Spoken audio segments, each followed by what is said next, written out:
नमस्कार, प्लैनेटेक्स में आपका स्वागत है। और हमेशा की आपसे निवेदन है, प्लैनेटेक्स को सब्सक्राइब करें, बेल आइकन जरूर दबाएं, हमारे वीडियोस को लाइक करें और फ्रेंड्स एंड फैमिली के साथ भी शेयर करें। दोस्तों, अभी अभी प्रधानमंत्री मोदी जी जो हैं 2 दिन की जापान विजिट करके आज कल पहुंचे हैं चीन। और चीन में आज और कल माने 31 और 2 दिन जो है एससीओ की समिट होगी। और वहीं पर चीन के राष्ट्रपति जी जिनपिंग और पुतिन, रशिया के राष्ट्रपति पुतिन से जो है भी उनकी बायलैटरल होगी। तो ये एक तो बन ही रहा था, चाइना इंडिया रशिया एक एक्सिस बन रहा था धीरे धीरे। और ये बनने का कारण तो आप समझ ही रहे हैं, पिछले 1-2-4 हफ्तों से ये सब बातें लगातार हो रही हैं कि कैसे अमेरिका की दादागिरी के विरुद्ध जो है दुनिया के देश अब धीरे धीरे खड़े हो रहे हैं। और ये मैसेज जा रहा है अमेरिका को कि भाई अब दादागिरी नहीं चलेगी आपकी। जी हाँ, यही मैसेज देने की कोशिश की जा रही है कि अब अमेरिका तुम्हारी दादागिरी नहीं चलेगी। और ये न सिर्फ जो अमेरिका के ट्रेडिशनली अमेरिका विरोधी देश होते थे, बट अब अमेरिका के क्लोजेस्ट एलाइज भी जो हैं, जो उनके साथ पिछले कई दशकों से बहुत क्लोज कांटेक्ट में उनके अलायंस में रहे हैं, वो भी अब ये मैसेज देने की कोशिश कर रहे हैं। जी हाँ, ये समझने वाली बात है कि वो देश जो कि पहले से अमेरिका के अगेंस्ट रहे हैं, वो तो बोली उनके लिए तो ये सुनहरा मौका है, वो तो शुरू हो गए हैं सब।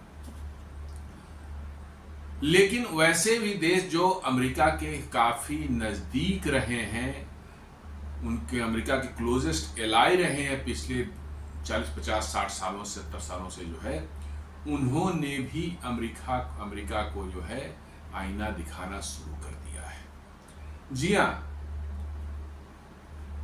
ऑस्ट्रेलिया ने कितने फेवरेबल बातें अभी भारत के लिए की, और भारत से जो है अपना जो उनका एक ट्रेड एग्रीमेंट अभी छोटा सा ट्रेड एग्रीमेंट है, उसको काफी बृहत बनाना चाह रहे हैं वो।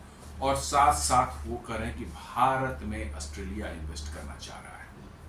और साथ साथ जो है भारत को की इकोनॉमी को, डेड इकोनॉमी जो ट्रंप ने बोला था, उसको ये बड़ी बुरी तरह से ऑस्ट्रेलिया के जो है ट्रेड मिनिस्टर जो है डॉन फॉरेल जो है, उन्होंने बुरी तरह से लथाड़ा है अमेरिका को। और उन्होंने कहा है कि हम भारत के साथ एक कॉम्प्रिहेंसिव ट्रेड डील करना चाहते हैं। और ऑस्ट्रेलिया भारत में जो है बड़े पैमाने पर निवेश करने को इच्छुक है।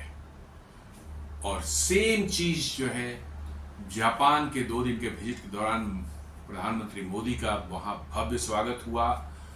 जापान से बड़े डील हुए, बहुत मतलब कि जो है पॉजिटिव बातें निकल करके आई।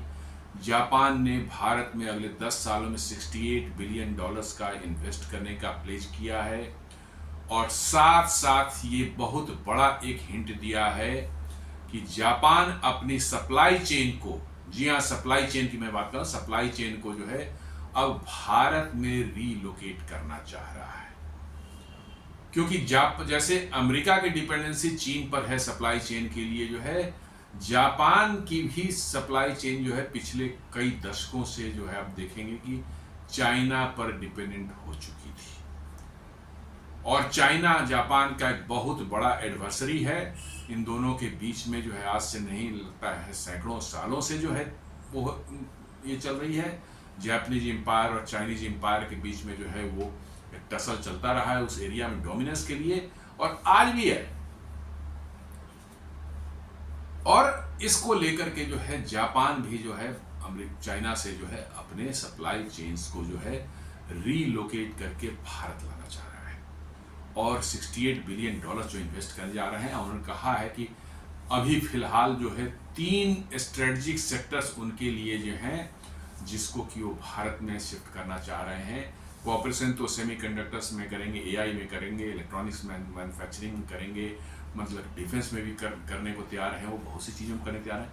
लेकिन फिलहाल सप्लाई चेन में वो 3 चीजों का जिक्र उन्होंने किया है, सेमीकंडक्टर्स,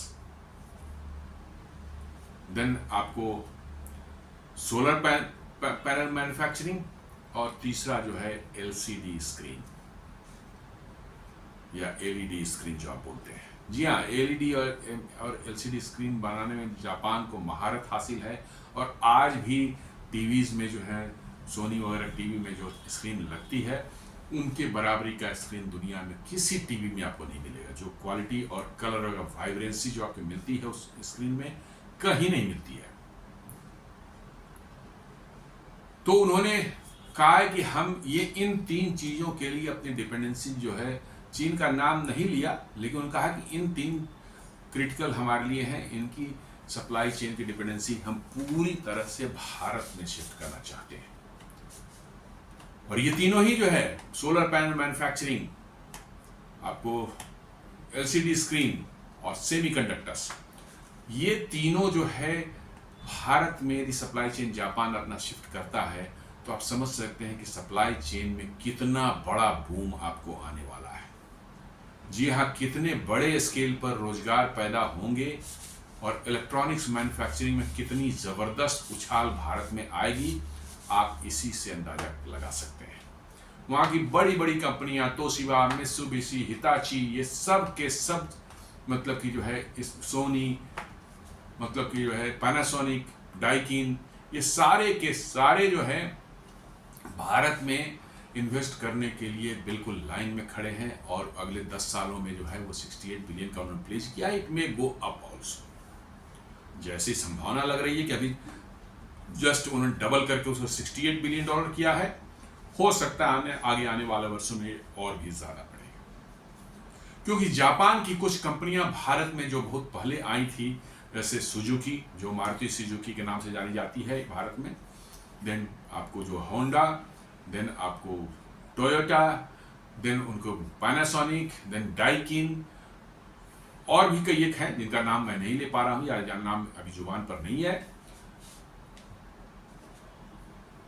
ये सारी की सारी कंपनियां जो है भारत में बड़े लंबे समय से काम कर रही हैं, और काफी प्रॉफिटेबल है, बहुत अच्छा प्रॉफिट जनरेट किया है। पर सुजुकी को तो मान ले कि अब सुजुकी के ऑपरेशन से, वर्ल्ड वाइड ऑपरेशन का सबसे बड़ा सेंटर भारत ही है। भारत से गाड़ियां बनकर के अब जाती है कहां? जापान, सुजुकी की। दुनिया में और देशों में एक्सपोर्ट होती है। 100 कंट्रीज में, 100 कंट्रीज में जो है सुजुकी की गाड़ियां जो है भारत से बन के एक्सपोर्ट होती हैं, और उनमें जापान भी है। मैंने सोचने की बात है कि सुजुकी जापान की कंपनी है, लेकिन उनके सुजुकी की रेवेन्यू का मोर देन 50% रेवेन्यू जो है वो अकेले इंडिया जनरेट करता है। वही हाल टोयोटा की है, उनकी होंडा की है। आपको मतलब कि जो है, आप टोयोटा की गाड़ियां देख लें, कितनी उनकी जो है गाड़ियां जो है फॉर्च्यूनर, इनोवा या और भी गाड़ियां जो हैं, वो सब कितनी बड़े तादाद में भारत में बिकती है और भारत से एक्सपोर्ट भी हो रही है। तो जापान के लोगों का, जापान के बिजनेसमैन या वहाँ के जो बड़ी बड़ी कंपनियां हैं, उनका जो है कॉन्फिडेंस भारत में पिछले कई सालों से जो है बहुत ज़बरदस्त धीरे धीरे बढ़ता रहा है, और अब कॉन्फिडेंस इस लेवल पर आ गया है कि वो अपनी पूरी की पूरी सप्लाई चेन जो है, सोलर पैनल मैन्युफैक्चरिंग, आपको एलसीडी, और मतलब कि जो है वो सेमीकंडक्टर, इसकी पूरी सप्लाई चेन भारत में लाना चाह रहे हैं। क्यों लाना चाह रहे हैं? जापान में प्रोडक्शन करना बड़ा कॉस्टली होता है, और साथ साथ जो है जापान की मतलब मैन पावर भी जो है वो धीरे धीरे एज कर रही है। डेमोग्राफिक मतलब चेंजेज वहाँ आ रहे हैं, उनकी एजिंग हो रही पॉपुलेशन की, नया बर्थ रेट जो है वहाँ बहुत कम है।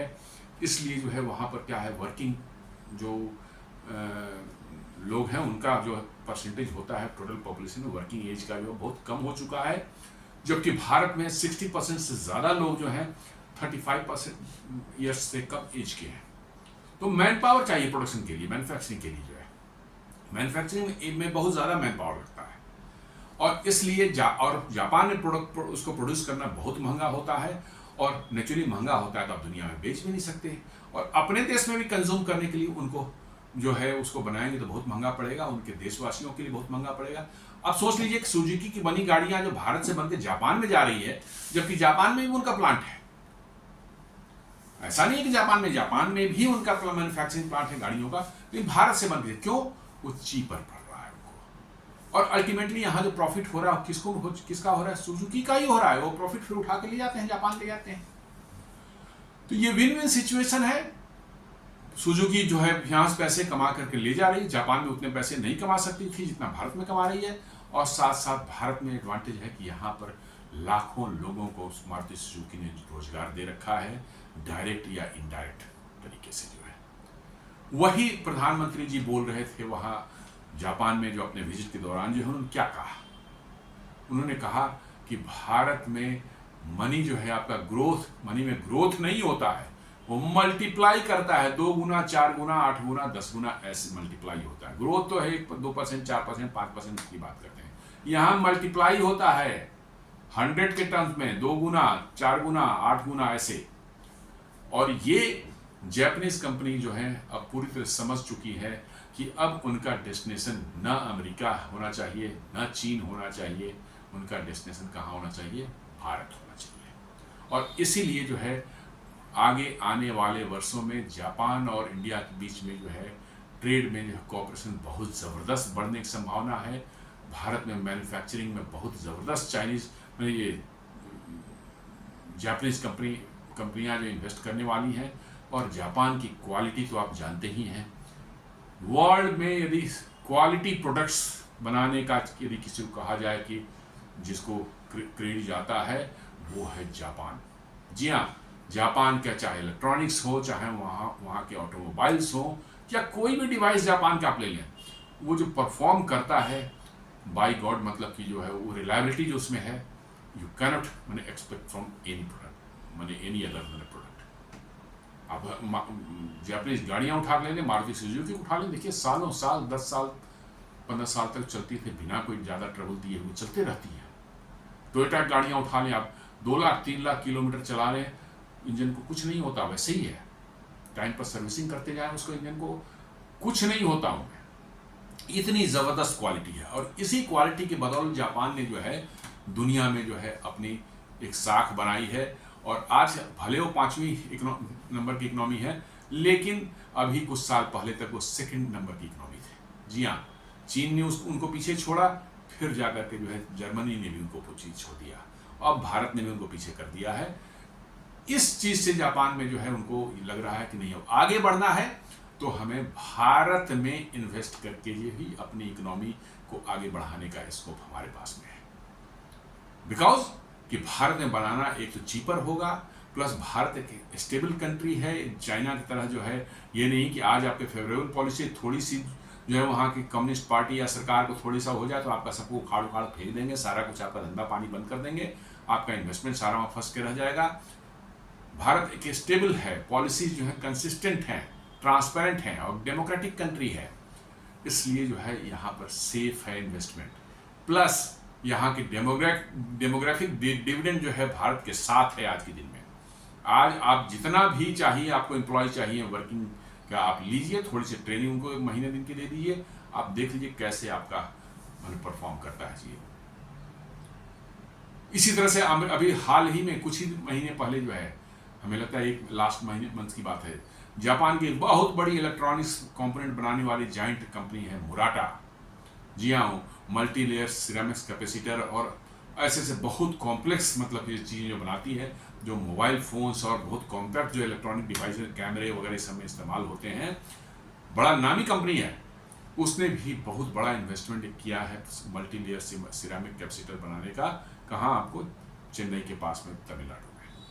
और उसने कहा है कि हम और भी कंपोनेंट्स जो हम बनाते हैं वो सब भारत में बनाने की कोशिश करेंगे, प्लान हम कर रहे हैं।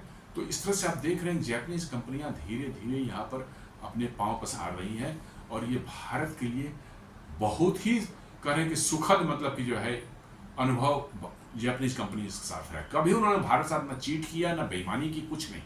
क्लीन बिजनेस करना है तो जापानीज कंपनी के साथ से सीखें आप। तो वैसा ही लग रहा है कि एक तरफ ऑस्ट्रेलिया भारत के गुण गा रहा है, वो भारत में इन्वेस्ट करना चाह रहा है, अपने ट्रेड मतलब जो है उनका जो है एक छोटा सा ट्रेड डील भारत साथ जो चल रही है 2022 से, उसको पूरा कॉम्प्रिहेंसिव मतलब कि वो करके सारे प्रोडक्ट्स के बारे में, मतलब कि जो है और भी वो 4 चीज़ें जो है ट्रेड करना चाह रहे हैं भारत के साथ में, मतलब कि वो फुल फ्लेजेड एक डील चाहते हैं। और साथ साथ उनका कि वो उनकी इच्छा है कि अमेरिका की कंपनियां भारत में इन्वेस्ट करें। जी हाँ, भारत में इन्वेस्ट करें, क्योंकि भारत में दिख रहा है कि भारत में इन्वेस्ट जो कंपनियां कर रही हैं वो अच्छे पैसे कमा रही हैं भारत से। भारत में उनका प्रोडक्शन जो है वो मतलब वर्ल्ड की क्वालिटी की बन रही है, वो भी बहुत लेस प्राइस पर, और इसलिए वो कॉम्पिटिटिव है वर्ल्ड मार्केट में। अमेरिका को जो कहना है, डेड इकोनॉमी बोलना है, जो भी बोलना है, लेकिन और देशों को समझ में आ रहा है। तो वही एक निकल कर के आ रहा है कि क्या भारत, जापान और ऑस्ट्रेलिया ये मिल करके कहीं एक ट्रोइका तो नहीं बना रहे हैं? अभी तक ये तीनों कहाँ थे? क्वाड में थे अमेरिका के साथ में। जी हाँ, अमेरिका के साथ क्वाड में थे, लेकिन अब ऐसा लग रहा है कि कहीं क्वाड को एबंडन करके ये तीनों मिलकर कहीं एक ट्रोइका तो नहीं बना लेंगे। और दूसरी तरफ जो है Russia, India, China axis emerge कर रहा है धीरे धीरे। तो अमेरिका पर कहीं ये मोदी जी जो है डबल स्ट्राइक तो नहीं करने वाले हैं? एक RIC का जो एक्सिस है वो, और ये ऑस्ट्रेलिया, जापान, भारत का जो है ट्रोइका, कहीं ये एक डबल अटैक तो इंडिया पाकिस्तान इसका अमेरिका पर तो नहीं करने जा रहे हैं ये सब मिलकर?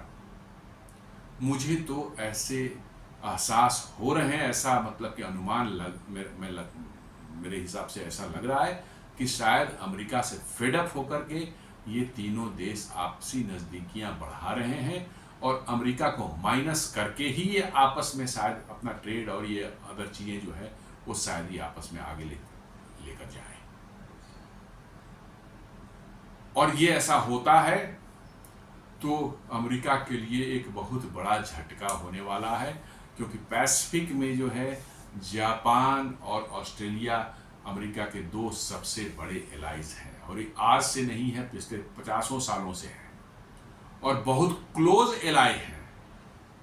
पूरी तरह से डिपेंडेंट भी रहे हैं उनके लिए अपने डिफेंस और इन सब चीज़ों के लिए भी।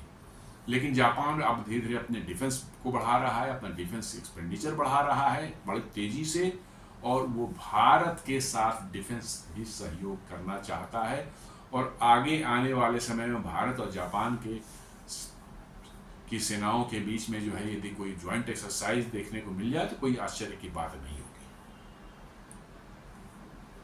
तो जियोपॉलिटिक्स में जो है कब क्या चीज हो जाए आप कह नहीं सकते, लेकिन अमेरिका ने इन चीजों को खुद से ऐसा कर दिया कि रीअलाइनमेंट जो है दुनिया में के जियोपॉलिटिक्स में बड़ी तेजी से हो रही है, और ऐसी हो रही है कि यदि ऐसा ही चलता रहा तो शायद आने वाले समय में अमेरिका अपने आप को आइसोलेटेड ना महसूस करे। जी हाँ, जिस तरह से उनके एलाइज उनका साथ छोड़ रहे हैं, और उनका due to it is only due to their behaviour. अभी साउथ कोरिया के प्रेसिडेंट वहां गए थे, उनको किस तरह से उन्होंने डील किया था, कैसे मैंने ह्यूमिलेट किया था, ये सारी चीज़ों को देखने के बाद लग रहा है कि अब इन देशों ने जो है मन बना लिया है कि अब अमेरिका को छोड़ो, अमेरिका के साथ रहना जो है अपनी इज्जत खत्म करना है।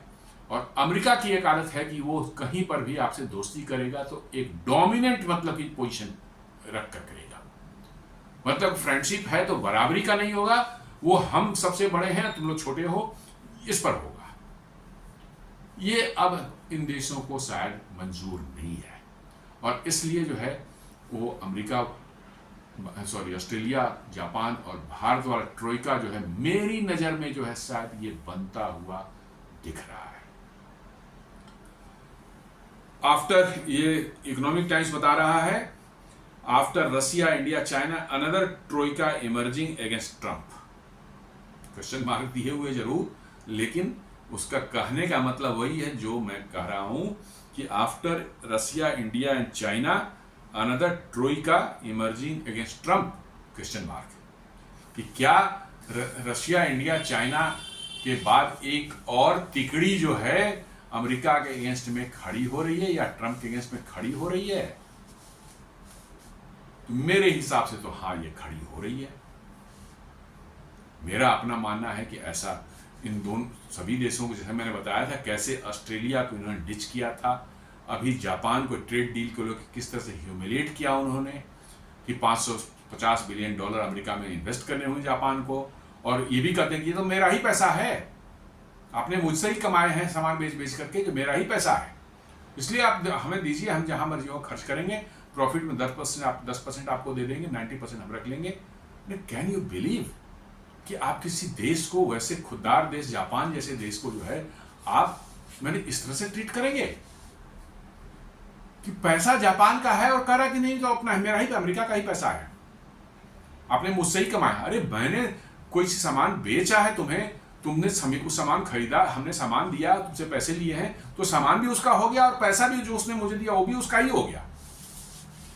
ये किस तरह के माने मक्कार सब हैं भरे हुए, समझ में नहीं आता। और कैसे इस तरह की भाषा उनकी जुबान से बाहर आती है, मैंने इससे तो नॉर्मल कोई भी आदमी हो या कोई सामान्य मनुष्य हो, उसको शर्म आएगी ऐसी बात बोलने में कि मैंने सामान बेचा किसी को, उसने मुझे पैसे दिए, सामान तो उसका हो गया, अब वो कह रहा है कि नहीं जो पैसे उसने मुझे दिए वो भी उसी का है। यही अमेरिका कहना चाहता है। और अभी आपने सुना होगा कैसे उनके जो है ट्रेड डील नेगोशिएटर जो थे जापान के, उनको अमेरिका जाना था, उन्होंने जाना वहां नामंजूर कर बोला नहीं जाए, कैंसिल कर दिया। क्यों कैंसिल किया? इसकी अब खबर निकल करके आ रही है कि जो ड्राफ्ट बना था दोनों देशों के बीच में, एक रफ जो ड्राफ्ट बना था उसमें था कि उसी पर दोनों बीच में शेयर थे, ड्राफ्ट शेयर थे, और उसी में पर डिस्कशन करने जा रहे थे कि भाई उसमें क्या आगे कम हो सकता है, ज़्यादा हो सकता है, कुछ भी हो सकता है। उसमें चुपचाप अमेरिका ने जो है एक लाइन ऐड कर दिया कि जापान अपने सारा चावल का रिक्वायरमेंट जो है वो अमेरिका से खरीदेगा। अरे भाई, जापान खुद चावल उगाता है बहुत बड़े तादाद में, खुद चावल उगा, और कह रहा है, उसने लिख दिया उसमें एक लाइन नीचे कि जापान अपने चावल का पूरा रिक्वायरमेंट अमेरिका से खरीदेगा। बस इसको जापानियों ने पढ़ लिया, देख लिया, उनका जाना ही नहीं है, साला वहां जाकर वो बेइज्जत करेगा, इन लोगों को ह्यूमिलेट करेगा। उन्होंने मना कर दिया, बोला जाएंगे ही नहीं जाएंगे। कितने धूर्त और मक्कार हैं ये लोग, आप अंदाजा नहीं लगा सकते। उसी तरह से ऑस्ट्रेलिया कैसे इन्होंने डिच किया था जो है सबमरीन वाला, उसमें मैंने पहले ही बताया था। ऑस्ट्रेलिया जो कुछ जो है सबमरीन्स जो है 10-12 सबमरीन्स जो है लेने का प्लान था उसका, उसने डील किया था किससे? फ्रांस के साथ। फ्रांस में DCNS कंपनी है जो कि नेवल ग्रुप, सॉरी पुराना नाम इसका DCNS है, नेवल ग्रुप। इससे हम लोगों ने भी कलवरी क्लास के 6 सबमरीन्स लिए हैं, भारत में कंस्ट्रक्ट हुआ है। ऑस्ट्रेलिया इससे खरीदना चाह रहा था, डील हो गई थी फाइनल। अमेरिका को लगा कि फ्रांस से जो है डील कर रहा है, पैसा फ्रांस कमाएगा। उसने क्या किया कि उसने कहा कि अरे क्यों खरीद रहे हो उससे, उसको कैंसिल करो, हम तुम्हें जो है न्यूक्लियर पावर्ड मतलब कि जो है अटैक सबमरीन देंगे। और जबरदस्ती उसने कैंसिल करा दिया। और जब 1 2 साल 3 साल गुजर गए, ऑस्ट्रेलिया ने मांगा कि भैया हमारा सबमरीन दीजिए, हमको वो जरूरत है अपनी सुरक्षा के लिए। तब कहता है सबमरीन क्या करोगे लेकर के, रहने दो, तुम हमें बेस दे दो, वहां पर हमारे सबमरीन रहेंगे, तुम्हारी पेट्रोलिंग तुम्हारी जरूरत पूरी कर देंगे। मैंने क्या बने, कितने बदमाश किस्म के हैं, कितने शैतान हैं, आप समझ सकते हैं। उस समय से ऑस्ट्रेलिया का मन खट्टा हो चुका है बिल्कुल। और फ्रांस भी एकदम जल भून गया था इससे, फ्रांस भी जला। इसलिए फ्रांस को भी आप देखेंगे कभी अमेरिका के सपोर्ट में बातें नहीं करता। और अब ऑस्ट्रेलिया जो नॉर्मली एंटी अमेरिकन बिल्कुल नहीं था, कभी भी नहीं रहा है, अब वहां पर भी अमेरिका के अगेंस्ट में जो है सेंटिमेंट्स डेवलप हो चुके हैं। और इसीलिए जो है आप देखें टैरिफ जब लगा है, ऑस्ट्रेलिया पर भी लगाया उन्होंने टैरिफ, और भारत पर लगाया तो उन्होंने साफ भारत पर और ऑस्ट्रेलिया पर लगाया टैरिफ। और साफ वहाँ के उन्होंने जो डॉन फॉरेल जो है उनके ट्रेड मिनिस्टर जो है, उन्होंने साफ कहा कि बहुत ही बकवास है और नॉनसेंस है ये चीज़। और भारत के अगेंस्ट में उन्होंने कहा कि भारत के साथ हम ट्रेड डील बढ़ाना चाहते हैं, अपनी जल्दी करना चाहते हैं, और भारत के साथ जो है हम भारत में इन्वेस्टमेंट करना चाहते हैं। तो ये साफ लग रहा है कि एक ट्रोइका कहीं न कहीं बन रही है भारत, जापान और इसके। सीएनबीसी ने रिपोर्ट किया, उसी जो पहले हम लोग जान चुके, Japan stop trade negotiator cancels trip to US over trade deal issue. जो मक्कारी इन्होंने की थी, नीचे एक लाइन लिख दिया था कि सारा जो राइस का रिक्वायरमेंट जो है जापान, जितना भी राइस जापान में की जरूरत है वो सब अमेरिका से खरीदे। क्यों खरीदेगा भाई? ये तो जबरदस्ती है कि नहीं आपको, हमारे घर में वो प्रोडक्शन हो रहा है उस चीज का, हमारे घर में जो खेती हो रही है चावल की जो है, और हमारे पास एनफ चावल है, हम क्यों तुमसे खरीदें? फिर हमारे चावल का क्या होगा? इतने बदमाश और इतने शैतान हैं ये। एक्चुअली बताने मैंने, जो लोग इसको थोड़ा अदरवाइज भी लेते हैं, मैं कहता हूं कि इनकी लूट मार वाली टेंडेंसी जो है अब खुलकर सामने आ रही है। बीच में दब गई थी जब उनके पास पे लूट मार के काफी पैसे जमा हो गए थे उनके पास में, जो है पूरी दुनिया से लूट करके जो है खा पी रहे थे, मौज कर रहे थे, उनको लग रहा था ऐसे ही चलता रहेगा। अब वो पैसे धीरे धीरे खत्म हो रहे हैं इनके। सच्चाई यही है। आप पूरा वेस्टर्न वर्ल्ड का ले लें, यूरोप को ले लें, आप अमेरिका को ले लें, इनकी लूट मार का पैसा दुनिया से जो है इन्होंने लूटा था, काफी लूटा था, इसलिए लंबे समय तक चल गया, लेकिन अब वो पैसे इनके खत्म हो रहे हैं। सच्चाई यही है। अमेरिका का डेब्ट देख लीजिए। अब न्यूज आ रही है कि फ्रांस और यूके जो है ये आईएमएफ बेल आउट के लिए, पैकेज के लिए आईएमएफ के पास जाएंगे। सोचिए, अपने आप को डेवलप्ड कंट्री बोलते हैं ये सब। जी हाँ, फर्स्ट वर्ल्ड, हम लोग थर्ड वर्ल्ड हैं, ये फर्स्ट वर्ल्ड है।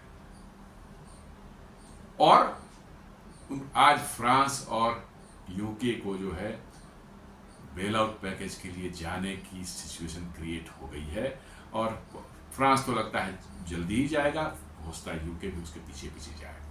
तो आपके समझ लीजिए कितनी शर्मनाक हालत इनकी हो गई है, जो अपने आप को वर्ल्ड का दादा और दुनिया के हम रिच लोग हैं, हमें कौन आंख दिखा देगा, हमको कौन टच कर देगा, ये बोलने वाले लोग आज वो आईएमएफ के दरवाजे पर जैसे पाकिस्तान, बांग्लादेश वगैरह जाते हैं भीख मांगने, उसी तरह से ये भी लाइन में वहां खड़े हुए कि भैया आईएमएफ से हमें कुछ पैसे दे दो। और हो सकता है जो हालत है, अमेरिका भी अगले 10 साल में आईएमएफ के दरवाजे पहुंच जाए, तब तक आईएमएफ का सब पैसा भी सारा खत्म हो जाएगा।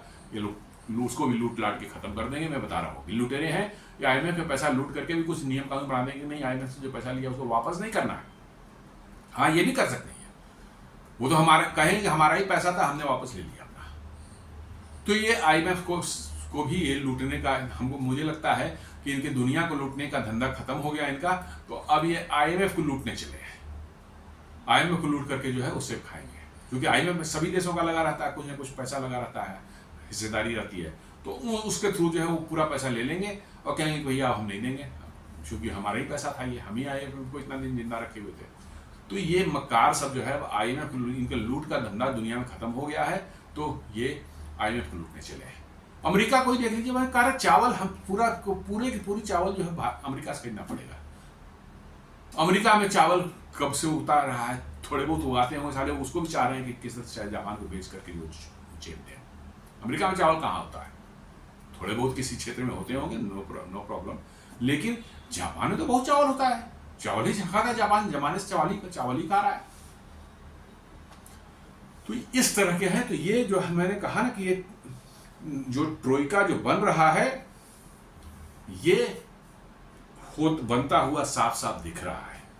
Japan to double India investment, target to $68 billion, focus on chip, AI,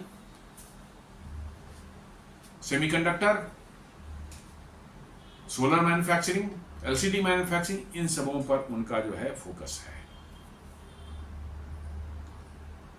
तो कहने का ये सेंस है कि इन देशों को अब समझ में आ चुका है कि अमेरिका के साथ रहेंगे तो अमेरिका खुद डूबेगा और इनको भी लूट लाट के खा जाएगा डूबने के पहले जो है। अब जबरदस्ती आप जापान कह रहे हैं कि $550 बिलियन मेरे यहाँ इन्वेस्ट करो, मेरे ही तो पैसे हैं, इन्वेस्ट करो हमारे यहाँ। यूरोपियन यूनियन कह रहे हैं कि हमारे यहाँ जो करो इन्वेस्ट $600 बिलियन। ये होता किसी ने भारत को भी कह दो तुम भी 100-200 बिलियन इन्वेस्ट करो हमारे यहाँ। माने इन मक्कारों को देखिए, अरे इन्वेस्टमेंट तुम्हें चाहिए, कंपनियां जिसको महसूस होगा कि हम इंडिया अमेरिका बिजनेस कर सकते हैं वो जाएंगी करेंगे। How can you force? कैसे आप किसी को फोर्स करते हैं भैया नहीं आप इन्वेस्ट करो मेरे यहाँ? कोई नहीं करता। अब मोदी जी गए थे $68 बिलियन, थोड़े मोदी जी ने कहा कि आप इन्वेस्ट करो $68 बिलियन। वहां की कंपनियों ने खुद कहा है कि हम इन्वेस्ट करेंगे भारत में। ये होता है इन्वेस्टमेंट। लेकिन इन मक्कारों के लिए ना, इनका तो बस मतलब कि जो है लूट पाट चलना चाहिए इनका बढ़िया से, तब जो है इनका दाना पानी चलेगा जी। इनकी लूट पाट जो है चलेगी, तभी इनका जो है खाना पीना चाहिए। इनका लूट पाट का धंधा जो है अब धीरे धीरे काफी कम हो गया है, तो अब नए रास्ते खोज रहे हैं। आप बताया ना कि IMF लूटने के लिए जो है फ्रांस और जो यूके लाइन में लगे हुए हैं, कैसे लूट लें। हो सकता है कल अमेरिका भी पहुंच जाए, क्योंकि पैसे चाहिए उनको, कहीं से भी डॉलर चाहिए, डॉलर, यस उनको डॉलर।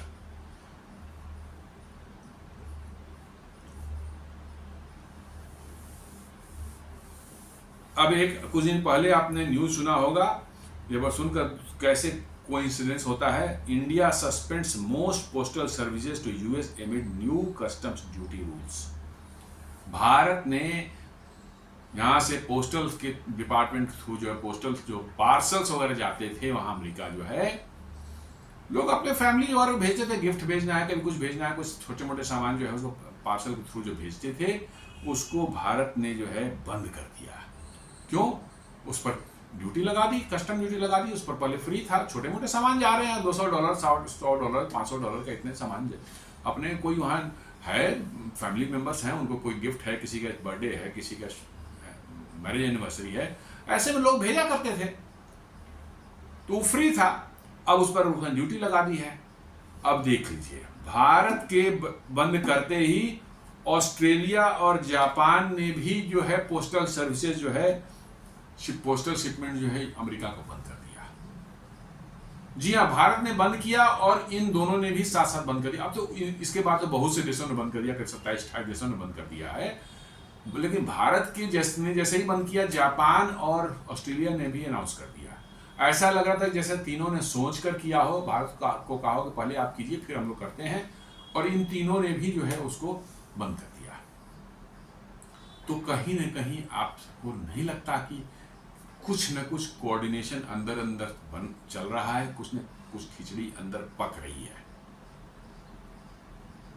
जी हाँ, लोग कह सकते हैं नहीं कोइंसिडेंस होता है, ठीक है कोइंसिडेंस हो सकता है, लेकिन एक साथ जापान भी अमेरिका को सुना रहा है, ऑस्ट्रेलिया भी सुना रहा है, और भारत के पक्ष में जो है अच्छी अच्छी बातें दोनों तरफ से हो रही है। लोग करेंगे, हम इन्वेस्ट करेंगे, हम ट्रेड करेंगे, अमेरिका को करेंगे ना बेकार है, इसके साथ करना ठीक नहीं है।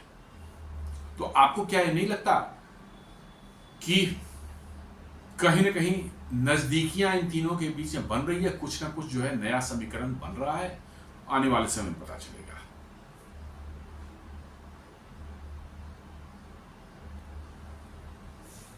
तो क्या क्वाड जो था उसके अंदर में क्रैक्स आ रहे हैं क्या?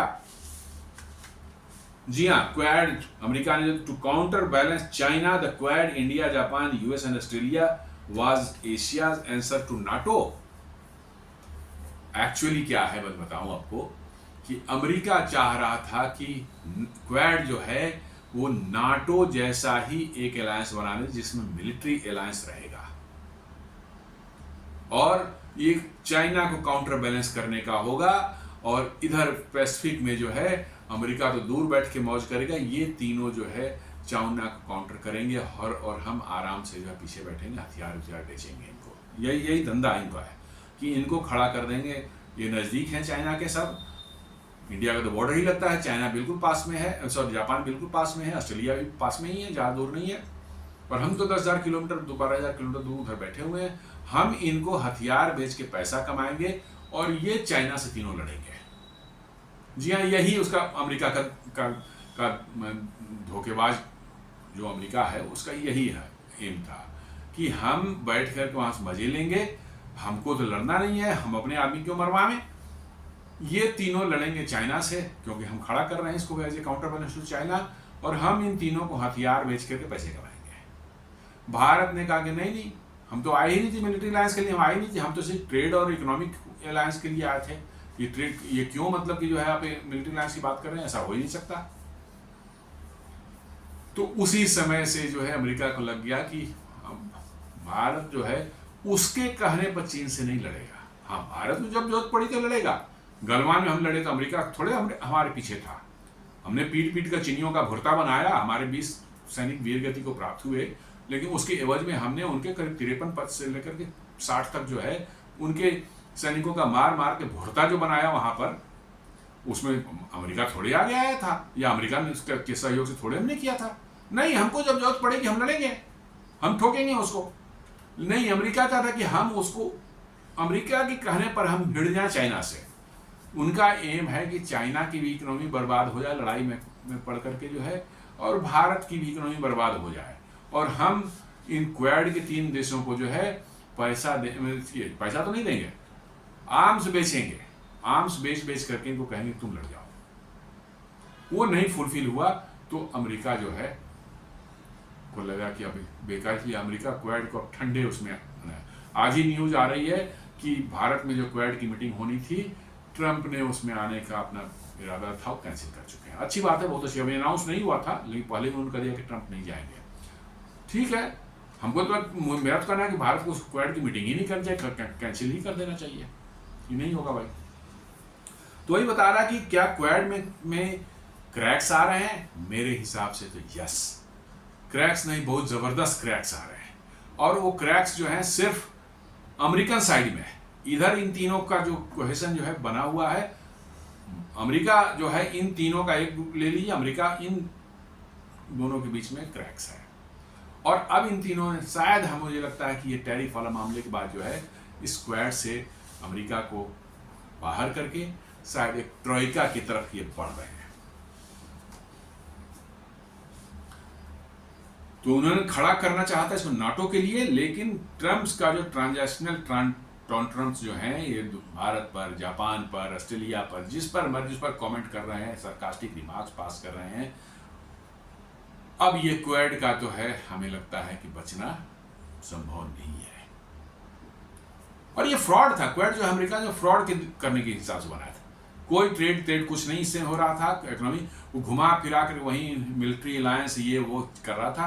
क्वाड में हो क्या रहा? कुछ नहीं, आज तक हमने नहीं सुना कि क्वाड में कोई बड़ा अच्छा डिसीजन हुआ कि हाँ साहब, मतलब कि वो बेसिकली जो है भारत ने सोचा था कुछ इकोनॉमिक और ये अलायंस होंगे, लेकिन वो बेसिकली मिलिट्री अलायंस बनाने का उनका प्रोग्राम था, जो भारत ने मना कर दिया। और इसके कारण जो है अमेरिका को मिर्ची लगी और उन्होंने उसको, उसमें दिलचस्पी उनकी खत्म हो गई। तो अब ये तीनों जो है आपस में मिल करके जो है अपने इकोनॉमिक अलायंस और जो ट्रेड पार्टनरशिप जो है वो बना सकते हैं।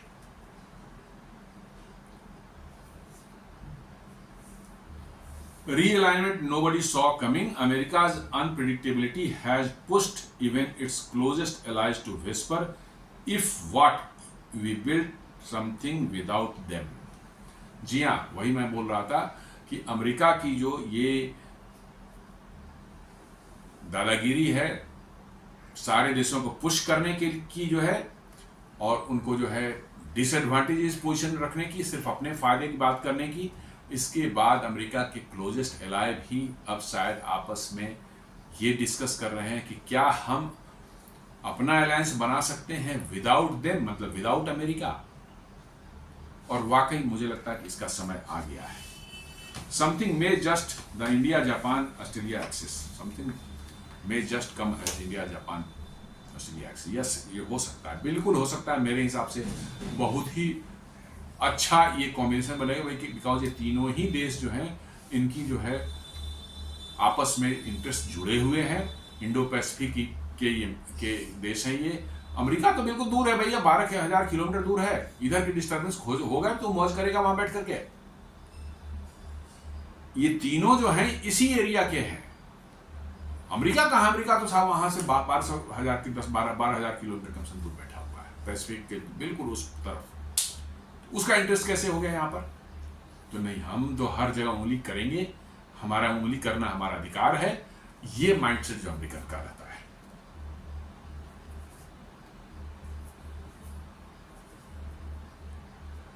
Modi Japan movement that shocked geopolitics. जी हाँ, जो मोदी और की जापान विजिट जो हुई है, इस पर बहुत ज्यादा लोगों की जो है नजर थी दुनिया की, और वाकई इन्होंने शॉक किया। जिस तरह से डील्स हुई हैं भारत और जापान के बीच में, जिस तरह जापान ने भारत में इन्वेस्ट करने का वो किया है, और जिस तरह से भारत ने जो है जापान की टेक्नोलॉजी में विश्वास दिलाया है और कहा है कि भाई आपको पैसा कमाना हो तो भारत आइए, और आप देख लीजिए आपकी हिस्ट्री है, आपकी कंपनियां भारत में कितने शानदार तरीके से बिजनेस कर रही हैं और पैसे कमा रही हैं।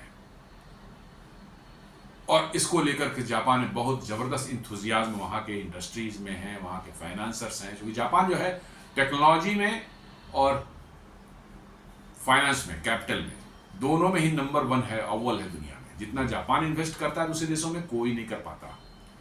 उनके पास कैपिटल बहुत ज़बरदस्त है और टेक्नोलॉजी भी उतनी ही ज़बरदस्त है। तो भारत में इन्हीं 2 चीज़ों की जो ज़रूरत है, कैपिटल और टेक्नोलॉजी। इन्वेस्ट करें और टेक्नोलॉजी लेकर के आए, और उसका जो है रिटर्न जो है आप कमा करके यहाँ से ले जा सकते हैं। जी हाँ, ले जा सकते हैं, बड़े आराम से ले जा सकते हैं, कोई रिस्ट्रिक्शन नहीं है। और यही जो है भारत जो है, यही कारण है कि भारत सबको आज अट्रैक्टिव लग रहा है। जी हाँ, यही कारण है कि भारत अट्रैक्टिव लग रहा है सारे देशों को।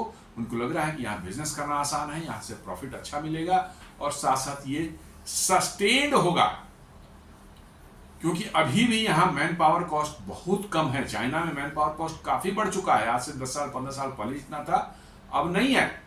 भारत में मैन पावर कॉस्ट अभी भी कम है। हम दुनिया के सबसे पॉपुलस कंट्री हैं, 60% से ज़्यादा हमारी आबादी जो है 35 साल से कम उम्र की है, तो मैन पावर की कमी कभी नहीं होगी। और मैन पावर कमी नहीं रहेगी तो आपके वेजेस ऑलवेज लो रहेंगे।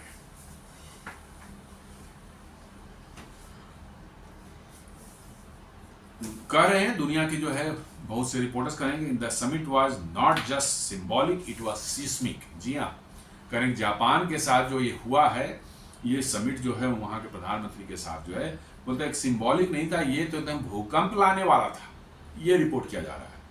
13 high impact agreements across clean energy, defence, semiconductors, AI and startups.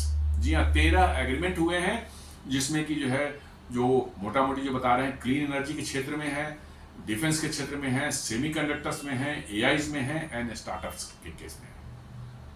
पूरा एकदम बिल्कुल पावर पैक्ट मतलब ये एग्रीमेंट हुआ है, समिट हुआ है, जिसमें हाई माने वैल्यू के जो है डील्स किए गए हैं।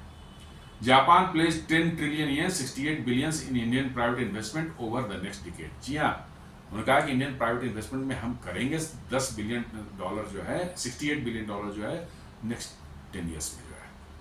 और साथ में उनका है launch of economic security initiative to ensure supply chain resilience and technological independence. यही मैं बोल रहा था, ये ज़्यादा इम्पॉर्टेंट है कि जापान अपनी सप्लाई चेन जो है रिसिलियंस के लिए वो अपनी सप्लाई चेन अब भारत पर डिपेंड करना चाहता है, भारत शिफ्ट करना चाहता है, ना कि अमेरिका ना चाइना, कहाँ, भारत। और सप्लाई चेन शिफ्ट होने का मतलब कि सारी के सारी मैन्युफैक्चरिंग, कंपोनेंट्स मैन्युफैक्चरिंग, आपको जो है सेमीकंडक्टर्स में, ऑटो पार्ट्स में, आपको जो है हाउस होल्ड गुड्स में, जितने भी आप लोगों ने सप्लाई चेन, ये सारे के सारे जो है धीरे धीरे जो है वो भारत लाएंगे, क्योंकि उन्होंने देख लिया है कि भारत में उनकी कमी। मारुति सुजुकी 1982 से काम कर रही है, टोयोटा पिछले 25 साल से काम कर रही है, होंडा पिछले 30 सालों से काम कर रही है, नॉट 35 ईयर से काम कर रही है। तो आप देख लें उनकी कंपनियां यहाँ कितने लंबे समय से काम कर रही हैं और प्रॉफिटेबल हैं, अच्छी खासी प्रॉफिटेबल है। डाइकिन को आप उठा करके देख लें, तो ये जापान की को ये साफ दिख रहा है कि हमारी कंपनियां वहाँ, जो भी कंपनियां वहाँ गई हैं वो बढ़िया काम कर रही हैं, अच्छी प्रॉफिटेबिलिटी उनकी है, और साथ साथ जापान की सप्लाई चेन को भी स्टेबलाइज कर रही है। इसलिए उन्होंने साफ साफ कहा है कि क्लीन एनर्जी, आपको जो है डिफेंस, सेमीकंडक्टर, एआई और ये सब जो है आपका एलसीडी डिस्प्ले, सब जो इन सबों में जो है वो अपना साइड जो सप्लाई चेन जो भारत पर डिपेंड करना चाहते हैं। ये बहुत बड़ी डील है ये, और इसीलिए बोला कि ये माने सिंबॉलिक समिट नहीं थी, ये सीस्मिक था, ये भूकंप लाने वाला था। How India is doing differently, keep quad alive but build alternatives. मतलब कीप क्वाड को डंप नहीं करना है, लेकिन हाँ अदर ऑल्टरनेटिव्स पर हम काम कर रहे हैं। Engage China and Russia via SCO to avoid being boxed in. China और रसिया के साथ इंगेज एससीओ के थ्रू कर रहे हैं, ताकि एक पर्टिकुलर उसमें ग्रुप में हम नहीं रहना पड़े। साथ साथ जो है strengthen Japan ties for capital tech and strategic depth. Japan साथ भी कर रहे हैं, किस लिए? कैपिटल हमें वहाँ जापान से इन्वेस्टमेंट आएगी, टेक्नोलॉजी आएगी, और साथ साथ जो हमारा जो है डेप्थ जो बढ़ेगा वो एक अलग चीज है।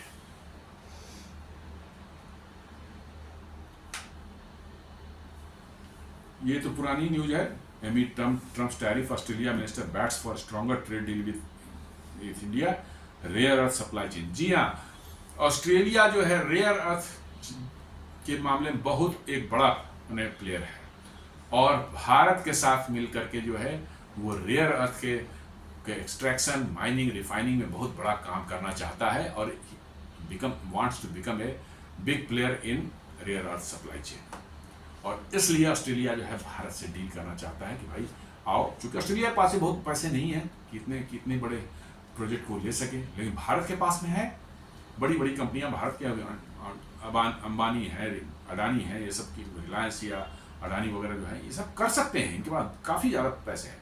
तो ऑस्ट्रेलिया कह रहा है भैया आइए और रेयर अर्थ पर हम काम करते हैं, ताकि चाइना पर डिपेंडेंस हमारी खत्म हो सके। और भारत में भी रेयर अर्थ है, दोनों जगह मतलब कि जो है ये रिफाइनिंग और प्रोसेसिंग का प्लांट लग सकता है। Australia to increase investment in India amid US tariff, Don Farrell slams Trump's dead economy jibe. पहले मैं बोल चुका हूँ कैसे उन्होंने क्रिटिसाइज किया है, तो डेड इकोनॉमी वाली बात पर जो है उसको जो है just 2 days after Tokyo Modi lands in Tianjin China for SCO summit, his China visit in 7 years। मतलब कि उधर एक भूकंप ला करके जो है अब वो पहुंच गए हैं चाइना, और वहां पर बायलैटरल मीट होगी जो है पुतिन और मोदी के बीच में, और शी जिनपिंग और मोदी के बीच में। शी जिनपिंग से ऐसी न्यूज आ रही है कि सुबह सुबह जो है न्यूज आई है कि शी जिनपिंग से पहली बायलैटरल जो हो चुकी है, 2 उनके साथ फिक्स्ड है, एक और हो सकता है आज हो या कल हो। शी जिनपिंग से पहला हो चुका है मॉर्निंग में जो है। तो मोदी और शी जिनपिंग के साथ जो है बायलैटरल जो होगी, ये भी एक बड़ा भूकंप जो है जियोपॉलिटिक्स में लाने वाला है, और अमेरिका इसी पर जला भुना बैठा हुआ है।